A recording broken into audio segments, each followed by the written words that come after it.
നമസ്കാരം. ഇന്നത്തെ വീഡിയോ ഗണപതി സങ്കല്പത്തെക്കുറിച്ചുള്ളതാണ്. സർവവിഘ്ന നിവാരകനായ ഗണപതിയെ സ്മരിച്ചുകൊണ്ടല്ലാതെ ഒരു ശുഭകാര്യത്തിനും നമ്മൾ ഇറങ്ങി പുറപ്പെടാറില്ല. ഇതിനു പിന്നിൽ ഒരു കഥയുണ്ട്. ഒരിക്കൽ ദേവന്മാർക്കിടയിൽ ഒരു സംശയം ഉണർന്നു. ഏത് ദേവനാണ് ആദ്യമായി പൂജിക്കപ്പെടേണ്ടത്? എല്ലാവരും ഭഗവാൻ പരമശിവൻ്റെ അടുക്കൽ എത്തി വിഷയം അവതരിപ്പിച്ചു.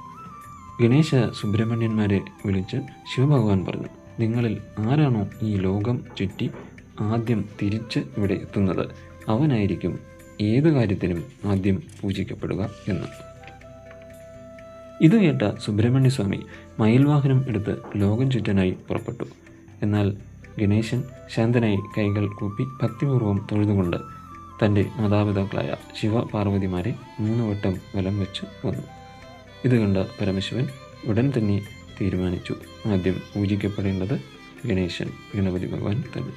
മാതാപിതാക്കൾ തന്നെയാണ് ഈ ലോകത്തിൻ്റെ സാരം. അങ്ങനെ ഗണപതിയായി ആദ്യം പൂജിക്കപ്പെടുന്ന ദേവൻ.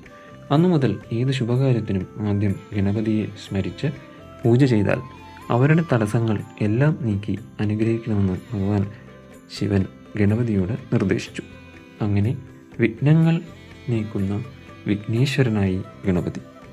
കേതു ഗ്രഹദോഷത്തിനും ഓജരാശിയിൽ നിൽക്കുന്ന ശുക്രഗ്രഹദോഷത്തിനും ഗണപതി ഭജനമാണ് ജ്യോതിഷം നിർദ്ദേശിക്കുന്നത്. വിഘ്നേശ്വരൻ്റെ അനുഗ്രഹം എല്ലാവർക്കും ലഭിക്കട്ടെ.